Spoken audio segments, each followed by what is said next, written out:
Hola chicos, miren, os voy a grabar de la parte de historia que no, vamos, que la dimos el otro día, pues no pudimos, no sé si se oyó bien o se oyó bien, entonces pues mejor os lo grabo y además también para los compañeros que quieran verlo para pues, poder mejorar en los contenidos, ¿vale? La comprensión. El reinado, vamos a hacer un rápido repaso, el reinado de Fernando VII era la etapa absolutista. Fernando VII vuelve en 1814, cuando ya Napoleón pues ya pierde y es derrotado en España. Pues vuelve el monarca Fernando VII, que en principio acepta los principios liberales porque tiene miedo de aceptar la Constitución de 1812, pero al ver que el pueblo lo recibe clamorosamente, todo el mundo lo aclama por el rey de España que ha vuelto, ¿vale? Y pues, a darse cuenta que los liberales pues son muy débiles, hay una debilidad, eran muy pocos, ¿vale? Y ver incluso que hay un grupo de privilegiados que eran diputados en las Cortes de Cádiz, que estaban a favor del antiguo régimen, le entregar manifiesto de los persas, ¿vale? Donde hacía una reivindicación sobre la monarquía de origen divino, que era lo mejor, la monarquía de origen absoluto era mejor, ¿vale? Que cualquier liberalismo y nada. Entonces da un golpe de Estado, anula la Constitución, restaura otra vez el régimen señorial, sistema gremial, se establece el Tribunal de la Inquisición, se vuelve otra vez devuelve al clero sus propiedades anteriores, ¿vale? Aquí vemos a Fernando VII, ¿vale? Que vuelve otra vez al absolutismo en España. Nada, los liberales pues van a ser perseguidos. Vemos aquí una imagen en la que los liberales pues son ajusticiados y matados. Muchos pues tienen que huir de España, ¿vale? ¿Vale? Algunos liberales lo que hacen es que se agrupan secretamente y tratan de dar golpes de Estado con apoyos del ejército, ¿vale? Tratan de restaurar el liberalismo mediante pronunciamiento, ¿vale? Casi todo fallido.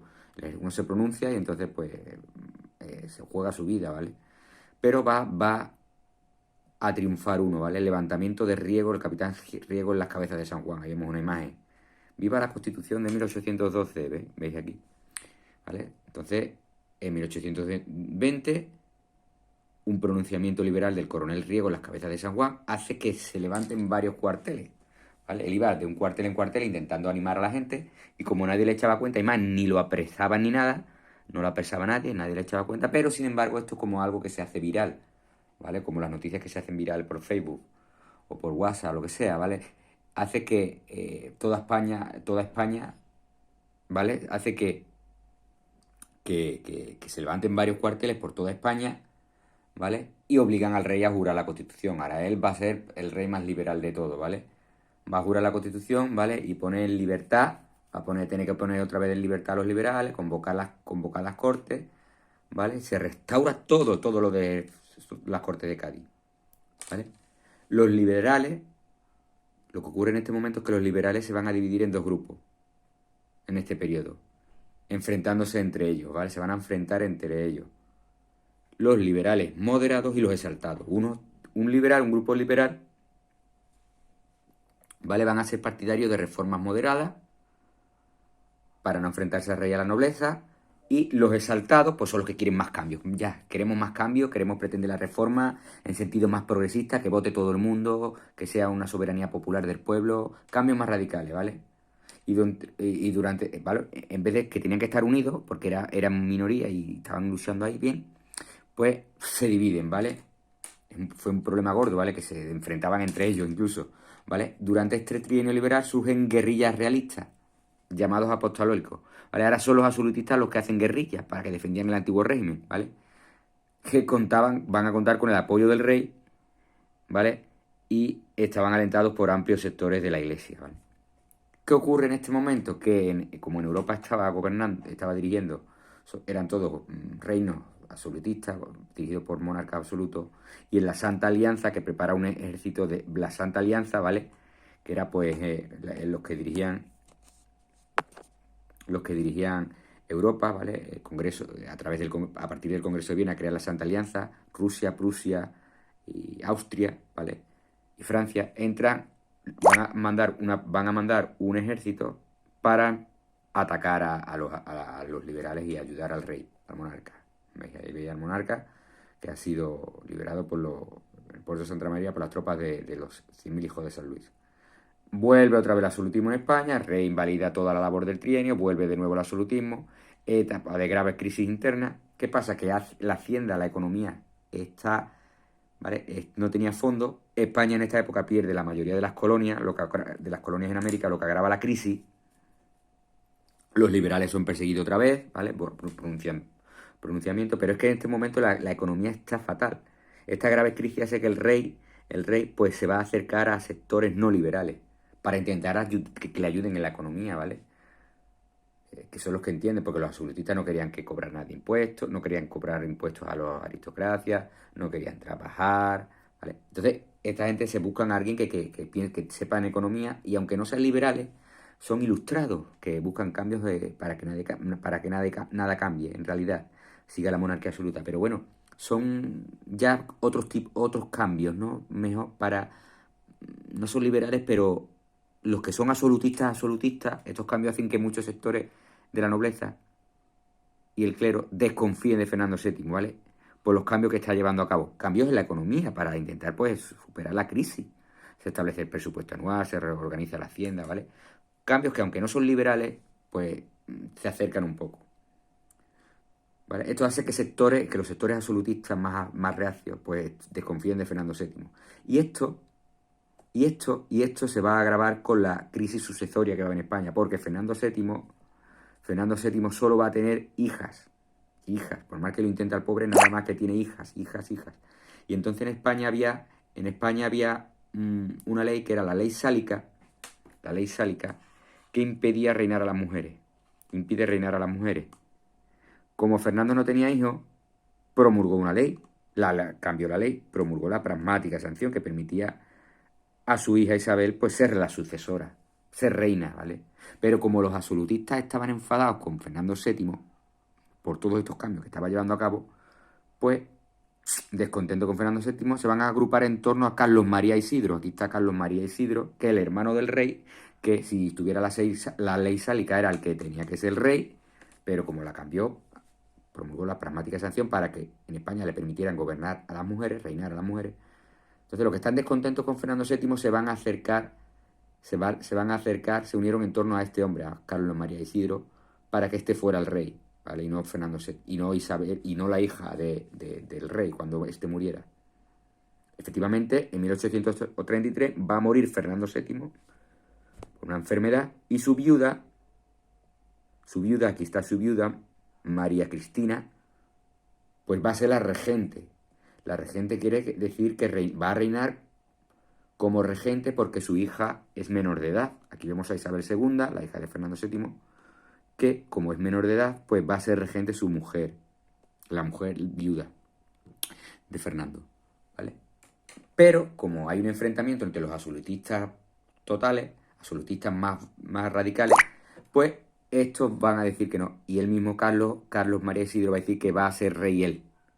Comenzando así la guerra carlista, 1833, la primera guerra carlista, 1833-1840. Vale, vemos la primera guerra carlista entre los partidarios de Carlos, que eran absolutistas, y partidarios de Isabel II, la hija pequeña, y que van a ser los que defiendan el liberalismo, porque Isabel, María Cristina, mientras tanto es regente, se va a acercar a los liberales para que defiendan a su hija, le defiendan a la corona de su hija, ya que los absolutistas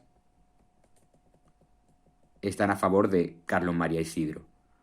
Entonces, María Cristina le pide ayuda a los liberales y los liberales van a defender a la reina en nombre de los liberales, ¿vale? Entonces, en España va a comenzar una guerra, un conflicto dinástico, pero además de un conflicto dinástico entre los que quieren a Carlos y los que quieren a Isabel, a Isabel II, la hija de María Cristina, pues además de un conflicto dinástico va a ser una guerra entre dos ideologías, pues la regente se apoyó, como hemos dicho, en los liberales para poder defender a su hija, y los carlistas defienden al absolutismo, ¿vale? La vuelta al antiguo régimen y la defensa de los fueros. ¿Ves? Uno defienden el absolutismo y otros los liberales. Los carlistas pues van a ser en verdad minorías, porque sus principales partidarios estaban en el País Vasco, en algunas ciudades pequeñitas del País Vasco, Navarra y algunas zonas de Aragón, Cataluña y Valencia. Eran zonas aisladas del norte de España, ¿vale?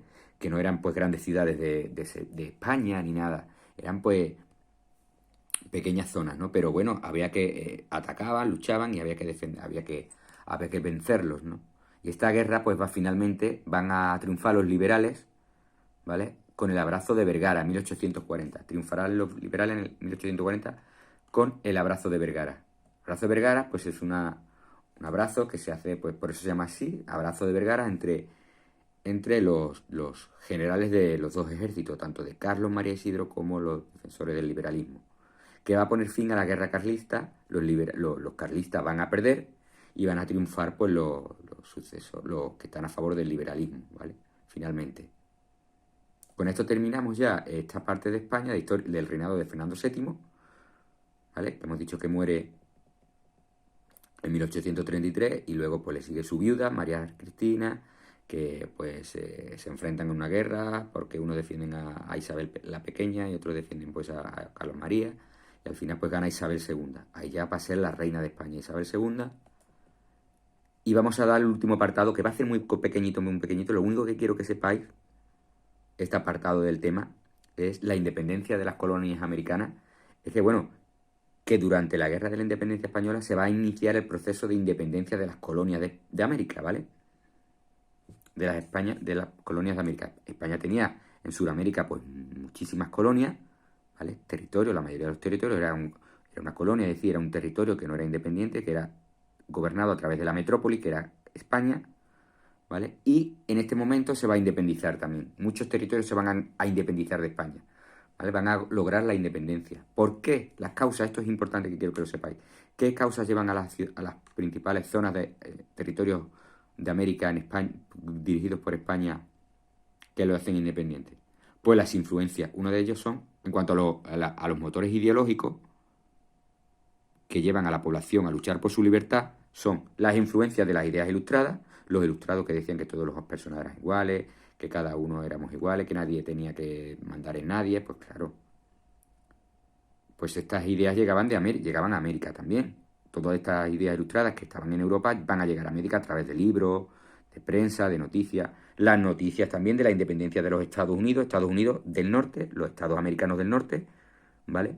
Pues se van a independizar, van a conseguir la independencia de Inglaterra y van a lograr en este periodo, ¿vale?, la independencia.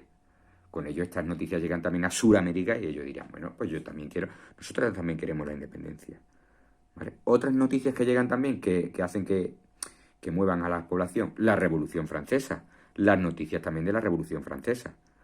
Allí a América llegan también noticias de la igualdad, de que luchan por la igualdad, por los derechos de los ciudadanos, ¿vale?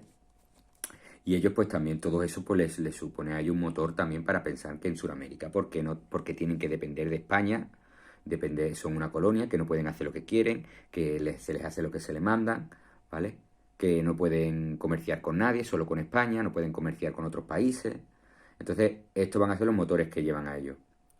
Otra causa son motores ideológicos. Otra causa es que están descontentos los criollos. ¿Quiénes son los criollos? Los criollos son los descendientes de españoles nacidos en las colonias. Los criollos son, por ejemplo, yo soy español, me voy allí a las colonias de América a trabajar, pues a trabajar en las tierras que tengo, y el hijo mío que nace ya no se le llama criollo, porque es descendiente de español, pero no viene de España, sino que está nacido él en las colonias en América. Pues estos criollos, juntos con los españoles que iban a América y que no habían nacido en América, formaban la élite de la América española. Estos eran los que más poder tenían. Los criollos, hijos de españoles nacidos en América, y los españoles propios. Pero los primeros, que eran los criollos, eran más poderosos económicamente, ¿vale? Los que eran descendientes de españoles que llevaban allí más tiempo, pues habían conseguido más tierra, habían hecho riquezas allí en América, ¿vale? Tenían más poder que incluso que cualquier español que llegaba allí de primera vez, ¿vale? Estos ya llevan más tiempo, entonces al llevar más tiempo, pues ya habían conseguido más poder allí económico. Habían ganado más tierra, a los indígenas, ¿vale? Los indígenas pues no tenían tanta poder como tenían los españoles y los criollos. Sin embargo, los españoles controlaban la política y la economía americana. Los españoles controlaban la política, eran los únicos que podían dirigir la política. Los españoles, los que llegaban de España, no los españoles nacidos allí, para ser virrey, ¿vale? De los territorios, un virrey allí era el que representaba al rey de España, un virrey era el que representaba ya al rey de España. No podía ser una persona que habría nacido allí, aunque fuese español sus padres o sus tatarabuelos, sino que tenía que ser un español que fuese allí. Entonces todos los españoles tenían más, controlaban más la política y la economía, eran los que dirigían la economía, ¿vale? Entonces, eso los criollos estaban descontentos, los descendientes de los españoles allí estaban descontentos, ellos querían controlar la política, pero un criollo no podía dirigir la política, ¿vale? Entonces ese es un descontento que tenían ellos para causar la independencia. Otra causa, los intereses de Inglaterra, que deseaba la independencia también de las colonias americanas. ¿Para qué? Para comerciar libremente con ellos, porque estaba prohibido a los ingleses comerciar con las colonias españolas, solo podían comerciar las españolas. Los ingleses podían comerciar solo a través de un navío de permiso que les daban una vez al año a los españoles, les dejaron, ¿vale? A través de un acuerdo que hicieron, solo un navío podía ir allí, pero bueno, al fin y al cabo siempre iban más de uno. Entonces estas tres fueron las principales causas, esto es importante, las principales causas de la independencia americana, de las colonias americanas, ¿vale? Los criollos estaban descontentos, eran descendientes de españoles y además tenían más poder económico, pero no podían participar en política y no dirigían la economía. Y los intereses del Reino Unido y todas estas influencias que llegaban, ideológicas que llegaban de América. Las fases de la independencia. Esto es lo que yo quiero que estudiéis nada más. Esta parte, la primera parte nada más, que es importante, interesante, es muy poquito. Y de 1816 a 1824, que me sepáis en los años que se independiza cada ciudad, cada país, ¿vale? En la primera parte, 1808. ¿Qué pasa en 1808 en España? ¿Vale? Comienza la Guerra de la Independencia. Pues aquí los movimientos independentistas comenzaron con la Guerra de Independencia Española, ¿vale? Aquí en España, cuando Napoleón mete a su hermano y empieza a meter las tropas, ¿vale? Pues aquí, al haber un vacío de poder, aquí también empiezan a formar las juntas, igual que en España, que se crean juntas y en 1810 en muchos virreinatos, ¿qué son virreinatos? Virreinatos eran como hemos dicho, un virrey es el que no gobierna allí en nombre del rey. Pues América del Sur estaba dividida en 3 virreinatos, ¿vale? Nueva España, Nueva Granada y Río de la Plata. Esos eran los 3 virreinatos que estaban divididos, en los que estaba dividido América del Sur, que eran las colonias españolas. 3 virreinatos. Pues estos, en 1810, van a comenzar a luchar por su independencia. Estas juntas van a luchar por su independencia. ¿Qué ocurre? Que vuelve Fernando VII en 1814 y va a suponer la recuperación de todos los territorios salvo el Río de la Plata, y solo el Río de la Plata, ¿vale? En 1816 y en 1824 aquí ya se han recuperado todos los territorios menos el Río de la Plata. Aquí, otra segunda etapa, 1816-1824. Lo único que quiero que sepáis, que me digáis, es el año en que pues, se independizan las diferentes ciudades. 1818, Chile. En el norte, pues, Simón Bolívar, la Gran Colombia, formada por Colombia, Panamá, Venezuela y Ecuador. 1824, Perú, Bolivia, ¿vale? Al final se van a independizar todos los territorios en la primera mitad del siglo XIX. Se van a independizar todos los territorios menos Cuba y Puerto Rico, ¿vale? Todas las colonias, España pierde todas las colonias americanas menos Cuba, la isla de Cuba y la isla de Puerto Rico, ¿vale? Eso es lo único que quiero que sepáis, ¿vale?